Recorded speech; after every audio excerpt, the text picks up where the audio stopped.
Welcome to Work Fluent. Come on in, get comfortable. This one's for you. My camera turned on before my brain did. That's the only way I can describe it. What time was this? 5:52 a.m.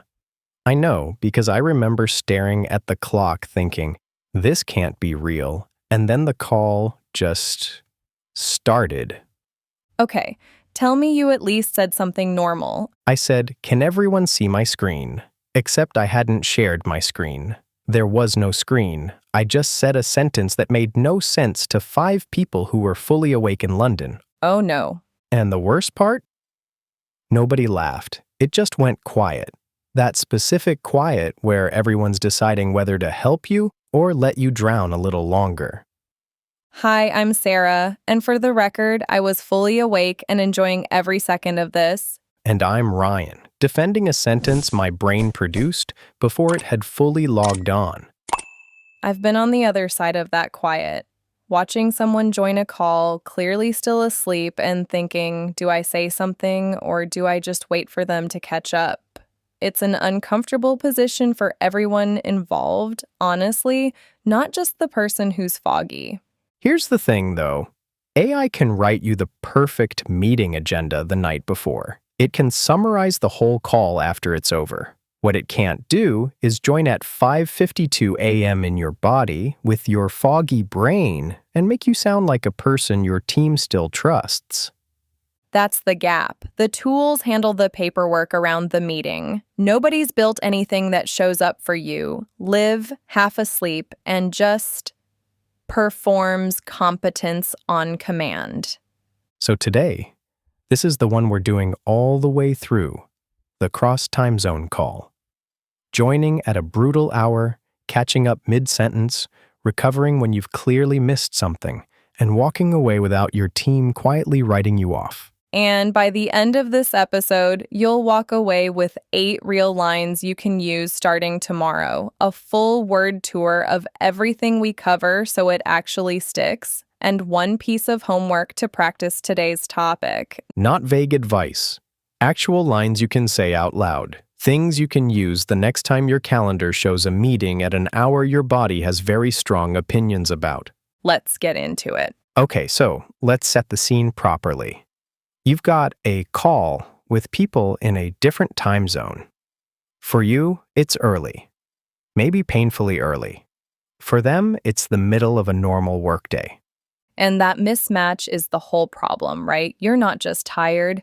You're tired while everyone else is fully warmed up. They've already had coffee, already read 3 emails, already mentally arrived. You just opened your eyes. It's like joining a movie 40 minutes in. Everyone else has the plot. You're just trying to figure out who these characters are and why they're arguing. I like that. And the instinct a lot of people have is to hide it. Pretend you're fully present, nod along, hope nobody notices you're 2 steps behind. Which almost never works, by the way. Never. Because the moment someone asks you a direct question, Ryan, what do you think? And you clearly don't know what this is, that's worse than just admitting you needed a second. Right. So the first real skill here isn't caffeine. It's a specific kind of catch-up line. Something short that buys you a beat without making it a whole announcement about your sleep schedule. Give me one. Sorry, catching up. Can you repeat that last point? 6 words. Nobody thinks less of you for saying it. Everyone said it. That's so much better than what people actually do, which is guess. I've watched people answer a question they clearly didn't understand just to avoid admitting they missed it. And it goes worse every single time. Because guessing wrong costs you more credibility than just asking once.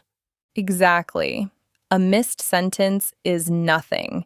A confidently wrong answer is what people actually remember. Okay. Here's where it gets specific to the time zone thing, though.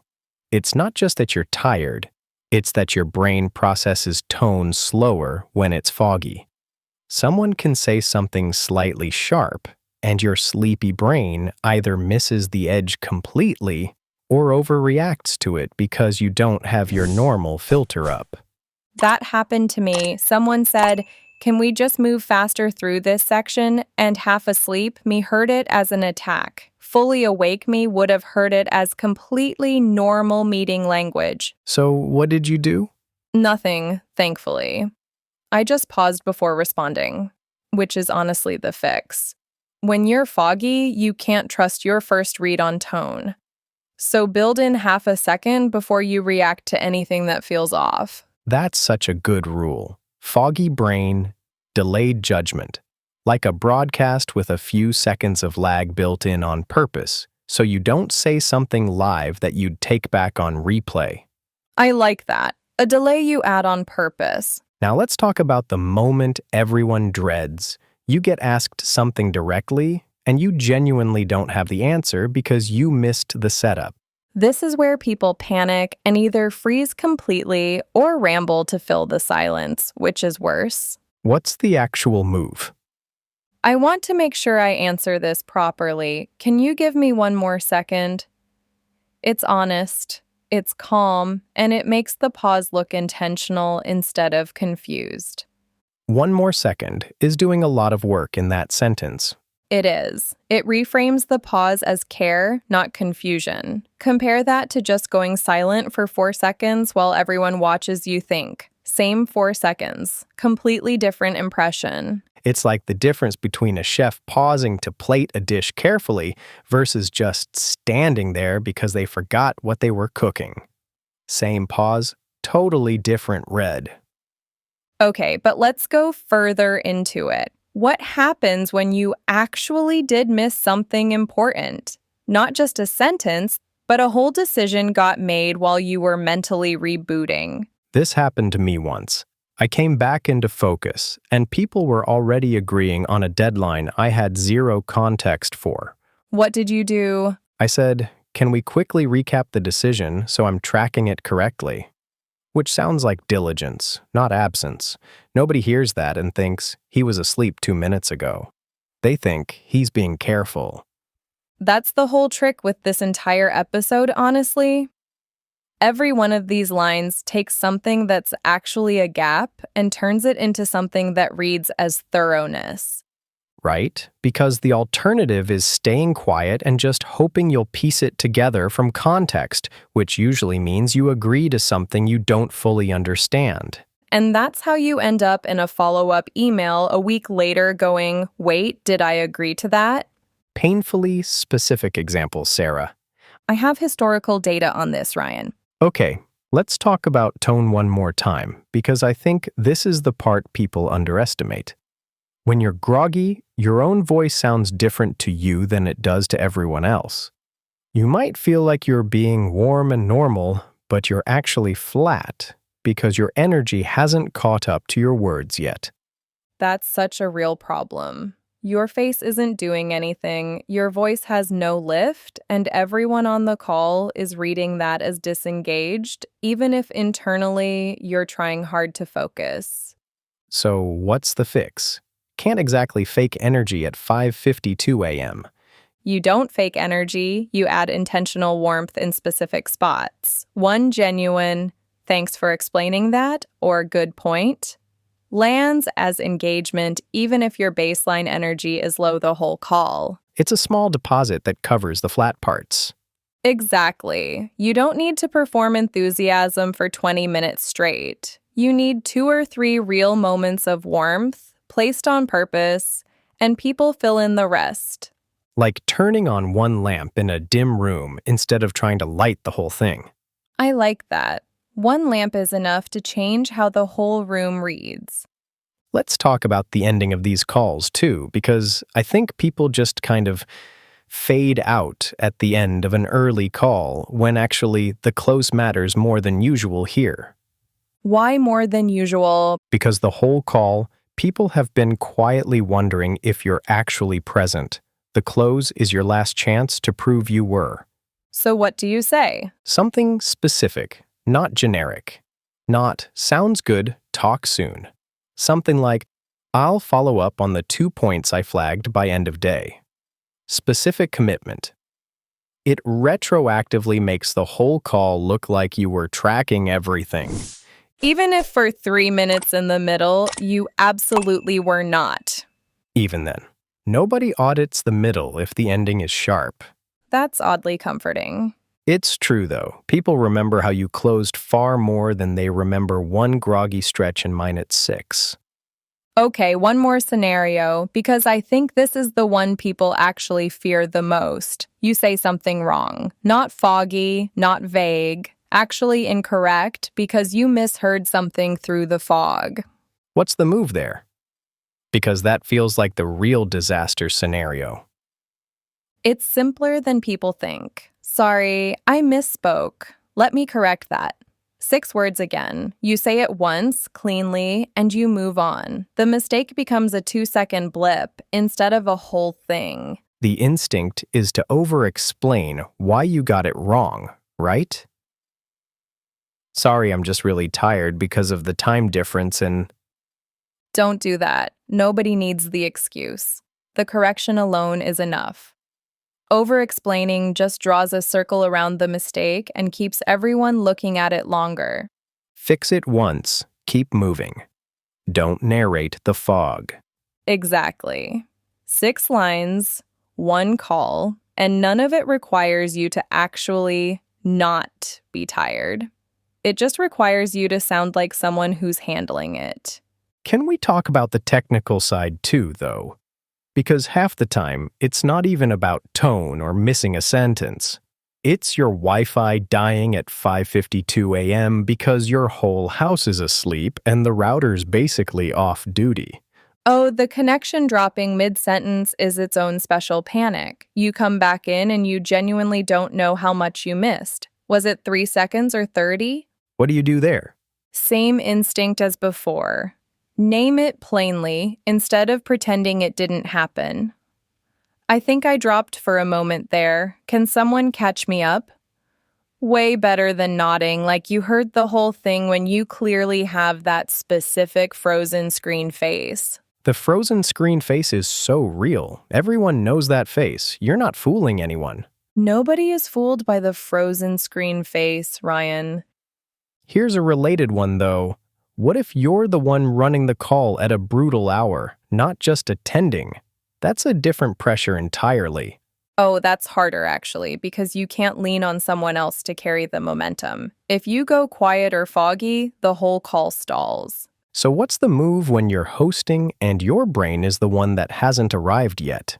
Over-prepare the opening. Write your first 2 sentences down beforehand, word for word if you have to. Thanks everyone for joining early. Here's what we're covering. Once you're through the opening on autopilot, your brain tends to catch up by the 2nd or 3rd minute anyway. It's like a cold engine on a winter morning. The first 30 seconds are rough, but once it turns over, it runs fine. That's such a good way to put it. You're not trying to be sharp instantly. You're just trying to survive the ignition. And if you fumble that opening anyway? Same rule as everything else today. Name it, don't narrate it. Let me restart that 1 sec. Then just restart. You don't need to apologize for the hour you didn't choose.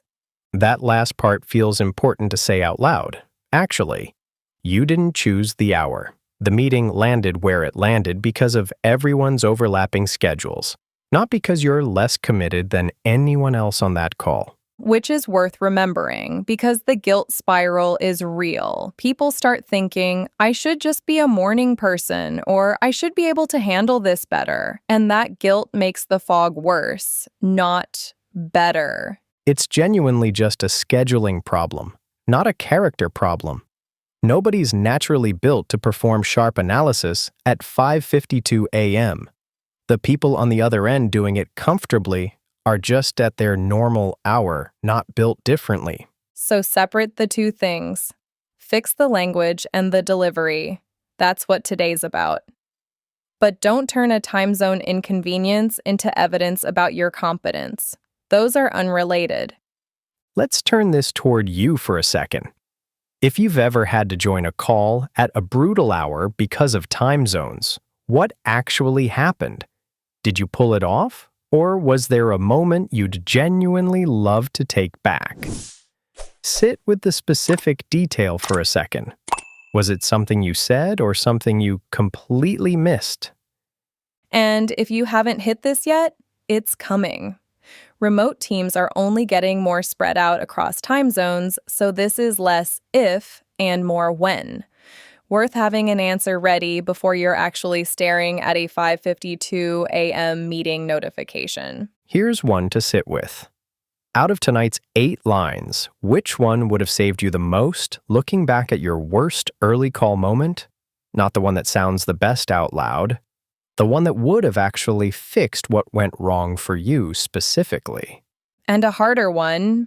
Do you actually build in that half-second delay before reacting to tone, or do you react on instinct and clean it up later after you've already said the thing? Be honest with yourself here, because most people react first. This one's for the hosts specifically. If you've ever had to run a call at a brutal hour rather than just attend one, did you over-prepare the opening like we talked about? Or did you just wing it and hope your brain caught up in time? There's a real difference in how those two approaches feel from the inside. Last one. When a call ends badly for you internally, you know it went rough. Do you let that color how you close it? Or do you consciously reset for the last 30 seconds, the way we talked about? That closing instinct is worth noticing about yourself. Worth actually thinking through, not just nodding along to. Okay, let's go back through everything today so it actually sticks. First one, joining a movie 40 minutes in. Sarah, what does that mean? It's that feeling of arriving into a conversation that's already fully in motion. Everyone else has context you don't have yet, and you're piecing it together in real time. You could use that outside work too. I walked into my sister's argument like joining a movie 40 minutes in. I had no idea what started it. Let's repeat it. Joining a movie 40 minutes in. Joining a movie 40 minutes in. Next, a delay you add on purpose. Sarah, that one was yours. It's the idea of deliberately pausing before reacting to something, especially when you don't trust your own judgment in the moment, like a broadcast delay, but for your own reactions. I actually think about this one outside meetings now. I built in a delay before responding to that email. I would have said something I regretted. Repeat it with me. A delay you add on purpose. A delay you add on purpose. Next up, one more second, as a full move, not just words. Sarah? It's a specific phrase that turns a pause into something that looks intentional and careful instead of confused or lost. Can you give me one more second? Such a small phrase doing so much work. Repeat it. One more second. One more second. Next. A chef plating a dish versus forgetting what they were cooking. That was mine.